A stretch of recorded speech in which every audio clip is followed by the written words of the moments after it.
You should be honored to invest in a future billionaire, Vanessa, instead of hoarding pennies like a selfish spinster. My father, Daniel, slammed his glass down, annoyed that I was interrupting their celebration with something as trivial as a fraud alert. That alert says $14,999, I said, my phone screen shaking in my hand. I transferred that money 2 hours ago to pay your property taxes. You spent it on jewelry? We spent it on equity, my mother. Teresa corrected, beaming at my unemployed brother, Caden. Caden is proposing to a girl from the country club. He needs to look the part.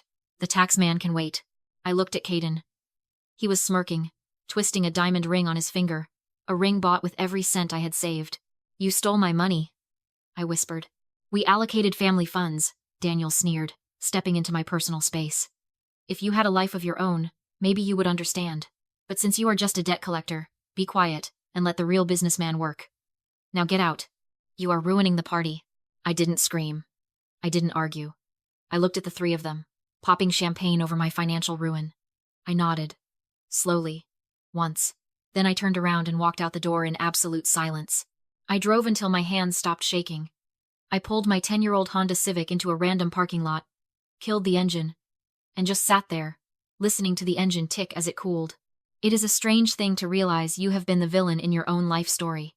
Not because you were cruel, but because you were foolish. I am 29 years old. I am a certified credit counselor.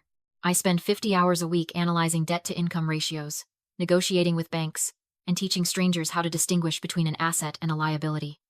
I am an expert at spotting bad investments. And yet, for 4 years, I had been pouring water into a bucket with no bottom. Let me give you the math, because the math does not lie. The math is the only thing that makes sense right now. $2,200. That was the monthly mortgage payment for my parents' 3-bedroom colonial house. 4 years ago, my father, Daniel, sat me down with tears in his eyes. He told me his business was struggling. He told me they were going to lose the family home. He told me, Vanessa, we just need a bridge until things turn around. I built them that bridge. Every first of the month, like clockwork, I transferred $2,200 into their account. That is $26,400 a year. Over 4 years, that is $105,600. That money did not come easily. I live in a studio apartment the size of a shoebox. I eat leftovers for lunch. I haven't bought new clothes in 2 years.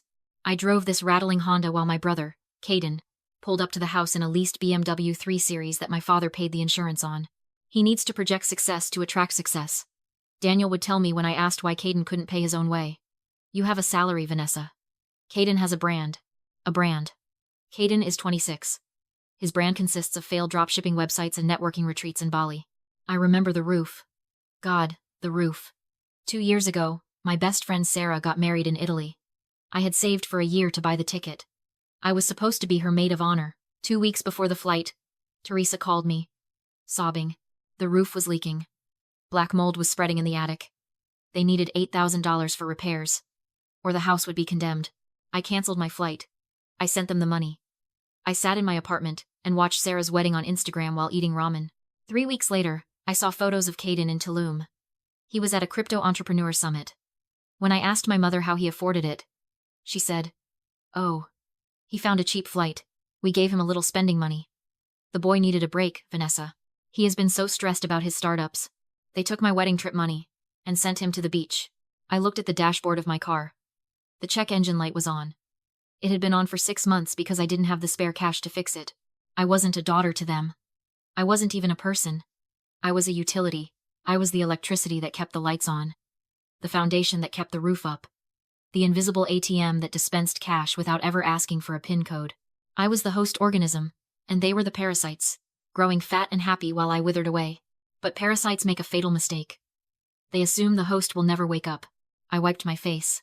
I looked at my phone. The fraud alert was still there, glowing on the screen.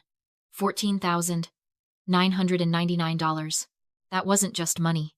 That was my freedom. And they had just spent it on a shiny rock for a brother who had never worked a hard day in his life. I took a deep breath. The sadness was gone. The grief was gone. All that was left was the cold, hard logic of a credit counselor looking at a bad debt. It was time to collect. You might ask why the ring was the breaking point. After 4 years of bleeding my bank account dry, after $100,000 in mortgage payments, why did a $15,000 theft finally make me snap? It wasn't the amount. It was the context. I knew something they didn't know I knew. 1 week ago, I was at their house for Sunday dinner. My father asked me to print a shipping label from his computer because the Wi-Fi was acting up. I sat at his messy desk, moving piles of unopened mail, and that is when I saw it. A manila folder tucked under a stack of magazines. It was labeled in my father's blocky handwriting. Draft will. Final. I shouldn't have looked. But I did. I flipped past the funeral instructions and went straight to the asset distribution. I expected a 50-50 split. I would have settled for 40-60. Instead, I saw my brother's name, primary beneficiary, Caden Daniel Miller. 100% of real property, located at 42 Oak Creek Lane. My name was nowhere. I wasn't even a footnote. I sat there, staring at the paper, feeling the air leave the room. Daniel walked in a moment later, holding a beer. He saw the folder open on the desk. He didn't panic. He didn't apologize. He just shrugged, like he was explaining why he chose a specific paint color for the garage. "Don't make a face, Vanessa," he said, taking a sip. "It is just practical. You have a career. You have a degree. You are set. I paid for this house," I said, my voice shaking. "I am currently paying for this house. And that is very generous of you," he said, patting my shoulder. "But Caden needs a safety net. He is a dreamer, Van. The world is harder for dreamers. Giving him the house ensures he always has a place to land. It is called equity. You should understand that. Equity." He used a financial term to justify robbing his daughter to pamper his son. He honestly believed that my hard work was a penalty, and Caden's incompetence was a virtue that deserved a reward. That was the moment the illusion broke. I wasn't investing in my inheritance. I was subsidizing my replacement. So when I saw that fraud alert this morning, when I saw them popping champagne over a ring bought with my tax money, I realized the truth. They didn't steal $15,000. In their minds, they were just withdrawing an early dividend from the asset they believed belonged to Caden anyway. I sat in my car, the engine block ticking into the silence. I wiped my face with the back of my hand. No more tears. Crying is for daughters. I was done being a daughter. I reached into the back seat and grabbed my work laptop. I tethered it to my phone's hotspot and logged into the secure server I used every day. My screen filled with the familiar gray and blue interface of asset recovery software. I deal with debtors every day. I know how they think. They think they can outrun the math. They think if they ignore the letters, the debt goes away. They think family ties or sob stories will stop the collection agency. But I wasn't a collection agency. I was worse. I was an insider. I pulled up the county tax records. I pulled up the deed history. I looked at the numbers glowing on my screen. I couldn't sue them for the $15,000. It was a joint account. Legally, they had access. If I went to small claims court, I would blow up the family for a fraction of what they owed me, and I would never see the $100,000 in mortgage payments again. I needed a way to secure the entire debt. I needed to turn their greed into a cage. I typed a new file name. Project Equity Shield. My father wanted to talk about equity? Fine. Let us talk about equity. I closed the laptop. I checked my reflection in the rearview mirror. The red-rimmed eyes were gone. My face was pale, calm, and terrifyingly blank. I started the car. I wasn't going home to cry. I was going home to draft a contract. 2 days later, I drove back to my parents' house. I didn't storm in. I didn't bring a baseball bat. I brought a box of donuts and a manila folder. When Teresa opened the door, she looked wary. But seeing the pastry box, her expression softened into that smug satisfaction of a mother who thinks her rebellious child has finally come to her senses. "I knew you would calm down," she said, ushering me in. "Caden is out with his fiancée. Daniel is in the den." I walked into the den. My father was watching golf. He didn't even look up. "I hope you are here to apologize," he grunted. "I am here to help," I said, setting the donuts on his desk. "I did some digging, Dad. About the house transfer. About Caden." Daniel muted the TV. "What about him?" I ran a soft poll on Caden's credit. I lied smoothly. Well, it wasn't entirely a lie. I knew his financial history better than he did. It is a disaster, Dad. He has 3 maxed-out credit cards and a repo on his record from that jet ski business he tried to start. If you transfer the deed to him, his creditors will see a massive asset hit his name. They will sue him, put a lien on the property, and force a sale. He will lose the house in 6 months. Daniel's face went pale. He didn't care about my savings, but threatened his golden child's inheritance, and you had his full attention. "So what do we do?" he asked, panic creeping into his voice. "We can't just leave him nothing. We protect him," I said, opening my folder. "We create an equity shield. I laid out the document I had drafted the night before. It was a standard deed of trust, the kind banks use every day. This is a friendly lien, I explained, using the industry term that sounds so safe and cooperative. We record a debt against the house. On paper, it says you owe me $120,000. That strips the equity. If a creditor looks at the house, they see it has zero value because it is fully leveraged. They won't touch it. It is a shield, Dad. It keeps the house in the family. Daniel picked up the paper, his eyes narrowing. You want me to sign a paper saying I owe you money? It is a paper tiger, I said, pointing to a highlighted section. Look at Clause 4. 0% interest. No monthly payments required as long as you or Teresa reside in the property. It is a dummy debt, Dad. It is just a tool to trick the creditors and the government. I watched him read it. I could see the gears turning. He didn't see a legal contract binding him to repay a debt. He saw a loophole. He saw a way to cheat the system. This is the thing about greedy people. You don't catch them with poison. You catch them with cheese. My father's blind spot was his arrogance. He believed he was smarter than everyone else. He believed I was just his tool. His useful idiot who was willing to commit light fraud to help her brother. He couldn't conceive that the hammer he had used for years might finally swing back. It protects Caden? He asked, looking up at me. It makes him bulletproof, I promised. He smiled. It was a conspiratorial, greasy smile. Smart girl. I knew that degree was good for something. I texted the mobile notary I had waiting in the car. She came in. A nice woman named Linda who had no idea she was notarizing a vengeance pact. Teresa and Daniel signed the deed of trust with a flourish. They actually smirked at me as they did it, thinking they were getting away with murder. They thought they were using me to launder their asset. They thought I was securing their legacy for Caden. They didn't read the default clause.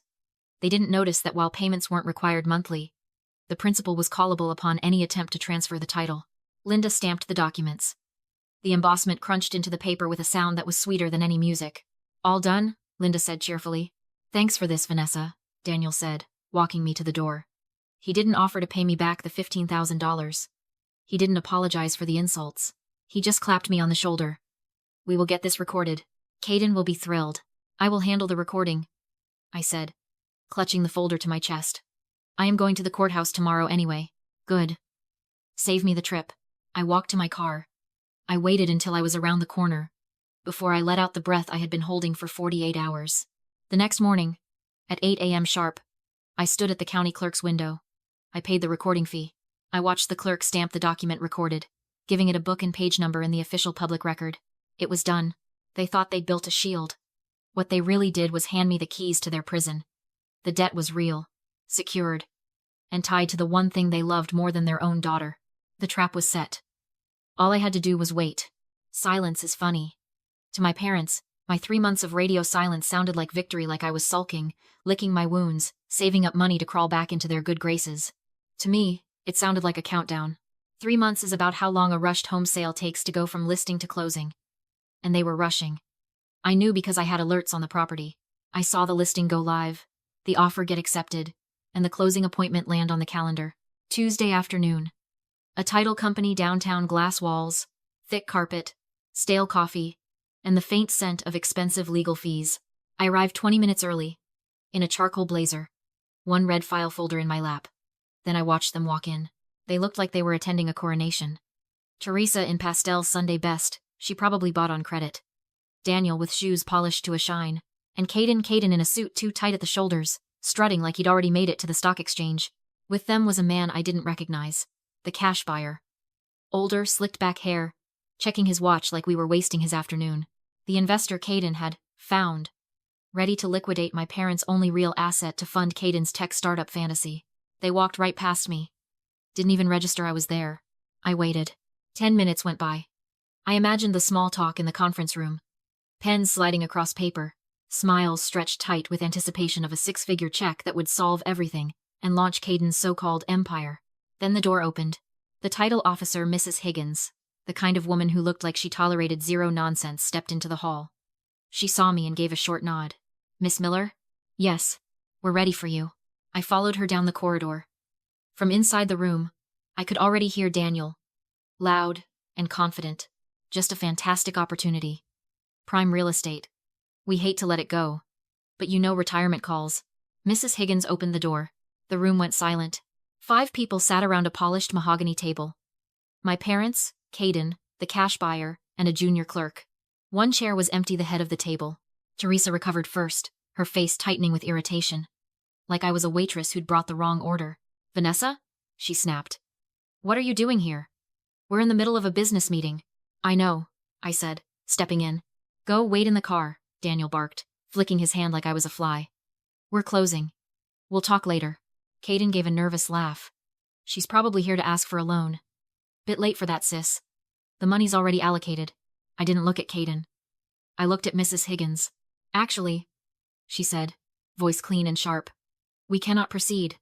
There is a cloud on the title." The cash buyer finally looked up from his phone. "What kind of cloud?" "A lien," Mrs. Higgins said. "A secured deed of trust recorded 3 months ago. We cannot transfer the deed, sell the property, or release any funds until the lien holder is satisfied." Daniel's face flushed. "That's impossible. I own this house free and clear. Who's the lien holder? Call them now. I'll straighten this out." "You don't need a phone, Dad," I said. I pulled out the chair at the head of the table, the power seat, and sat down. I placed my red folder on the mahogany, smoothed my blazer, and met his eyes. "I'm not here as your daughter," I said softly. "I'm here as the lien holder." Daniel stared like I'd spoken another language. "Lien holder? What are you talking about?" "That paperwork was for the equity shield. A formality. To protect Caden's inheritance from taxes." Mrs. Higgins didn't blink. She adjusted her glasses and flipped open her file.